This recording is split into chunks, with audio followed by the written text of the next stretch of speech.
भक्तजनों, हर हर महादेव। श्री शिव महापुराण भाषा पंचम युद्ध का हम अगला अध्याय सुनेंगे। उसके पहले हम एक शिव जी की कथा सुनेंगे, जिसके सुनने मात्र से सभी लोगों के पाप कष्ट मुक्त हो जाते हैं। उनकी सभी मनोरथें पूरी होती हैं। उनको हर दिशा में सफलता प्राप्त होती है। ओम नमः शिवाय, हर हर महादेव। ये मंगलवार के दिन के प्रदोष व्रत की कथा है। मंगलवार के दिन प्रदोष व्रत करने से समस्त रोग का नाश हो जाता, अतः इस दिन महाबली का पूजन करना चाहिए। इस दिन गेहूं और गुड़ का भोजन सर्वश्रेष्ठ होता है। ब्राह्मण को भोजन कराने के बाद स्वयं भोजन करना चाहिए। वह उड़द मूंग की दाल दान करनी चाहिए। लगातार 21 मंगलवार को प्रदोष के समय शिव जी का पूजन करें तथा व्रत रहे। पूजन में लाल पुष्प चढ़ाना चाहिए तथा लाल कपड़ा भी पहनना चाहिए। मंगलवार को व्रत करने से मनुष्य के समस्त रोग पाप कष्ट आदि दूर हो जाते हैं तथा शरीर बलवान होता है। इसमें कभी किसी भी प्रकार का संशय नहीं है। बहुत दिन हुए एक ब्राह्मण और ब्राह्मणी थे जो बिना संतान के अत्यंत दुखी थे। पुत्र प्राप्ति की इच्छा से उस ब्राह्मण ने जंगल में जाकर अत्यंत भक्ति पूर्वक शिव जी की तपस्या की और ब्राह्मणी घर में ईश्वर की आराधना करने लगी। वो ब्राह्मणी नियम पूर्वक प्रत्येक मंगलवार को हनुमान जी को भोग लगाती थी और बाद में स्वयं प्रसाद रूप भोजन ग्रहण करती थी।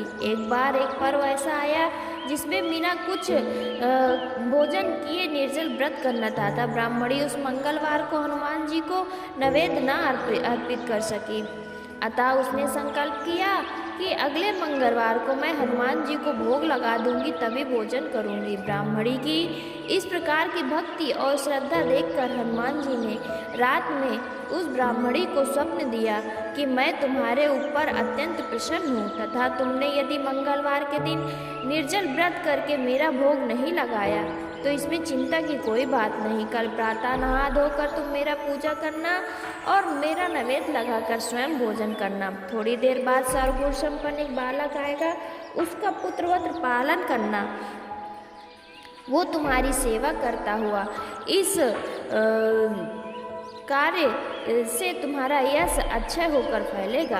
अगले दिन ब्राह्मणी ने स्वप्न के अनुसार कार्य किया, जिससे उसको सुंदर पुत्र प्राप्त हुआ। उधर शिव जी व हनुमान जी ने ब्राह्मण की तपस्या करते हुए कहा कि तुम्हारी मनोकामना पूर्ण हो गई है। ब्राह्मण ने घर आकर उस पुत्र को देखा, अत्यंत विस्मित किया और अपनी पत्नी से पूछा कि ये पुत्र किसका है। ब्राह्मणी ने उत्तर दिया कि ये आपका पुत्र है।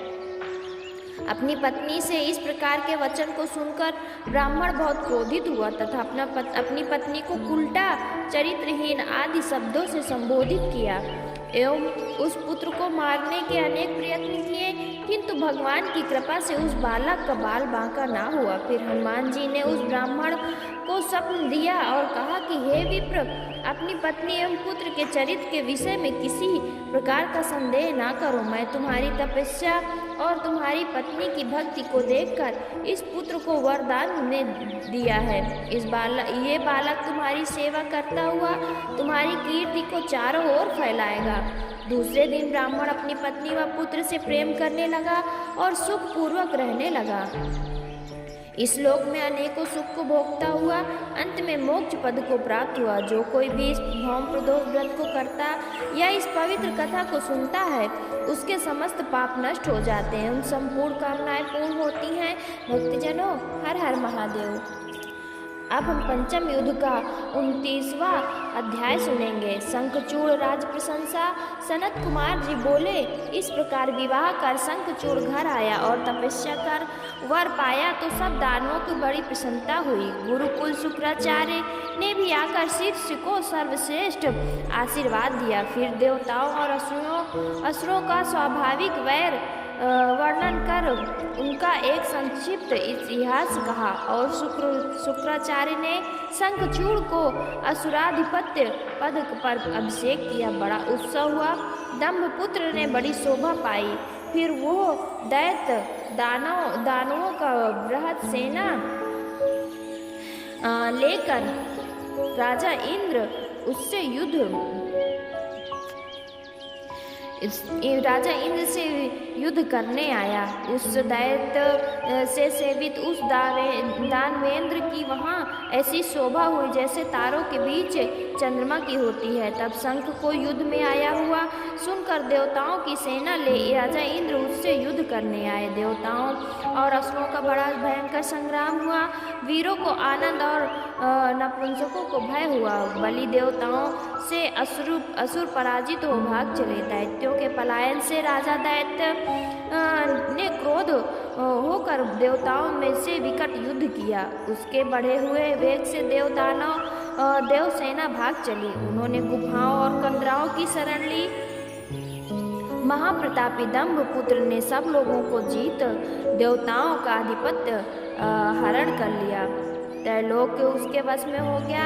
वो यक भाग भोग स्वयं इंद्र हो सारे जगत का शासन करने लगा।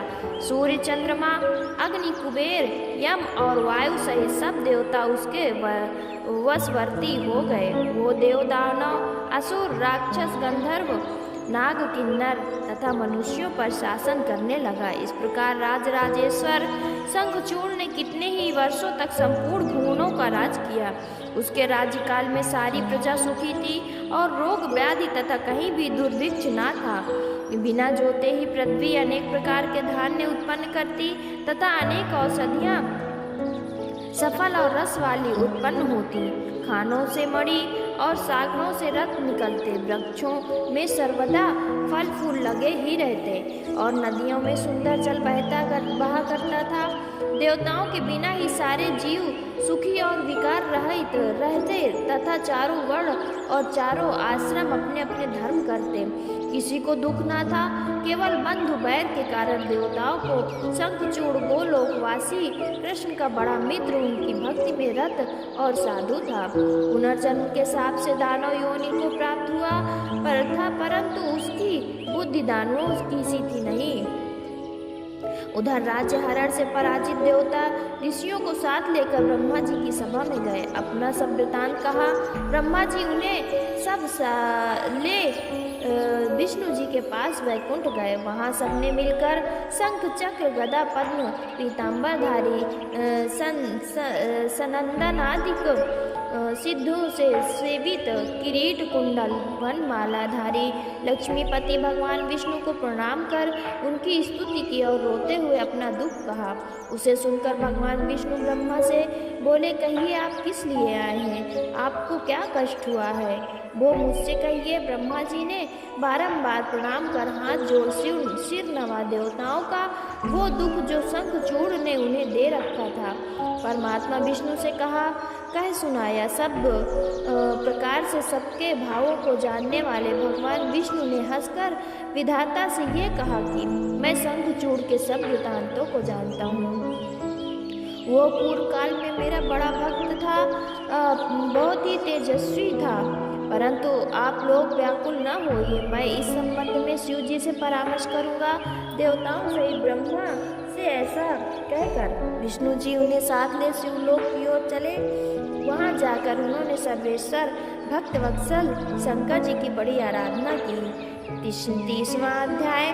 शंखचूड़ के लिए देवताओं सहित ब्रह्मा जी का विष्णु जी के साथ शिव जी के पास जाना। इस कथा को हम सुनेंगे। सनत कुमार जी बोले, हे व्यास जी, इस प्रकार ब्रह्मादिकों को साथ लेकर जब विष्णु जी शिवलोक में पहुँचे तो उनके पार्षदों ने उन्हें अंदर जाने से रोक दिया, परंतु जब अपना ये सब प्रकार हेतु प्रकट कर उन्होंने अधीनता की तो प्रथम द्वार का प्रवेश दिया। विष्णु जी सबको साथ लिए शिव जी के प्रथम द्वार में घुसे, परंतु शिव जी वहाँ ना थे। तब उन्होंने आगे बढ़कर दूसरे द्वार में प्रवेश किया और दूसरे से तीसरे एवं चौथे, इस प्रकार उन्होंने रत्न जड़ित शिव जी के 15 द्वारों को पार किया। इसके पश्चात उन्होंने क्या देखा कि शिव जी की सभा लगी हुई है और समस्त गण उनको चारों ओर से घेरे हुए बैठे हैं। उनके विचित्र ठाट बाट हैं।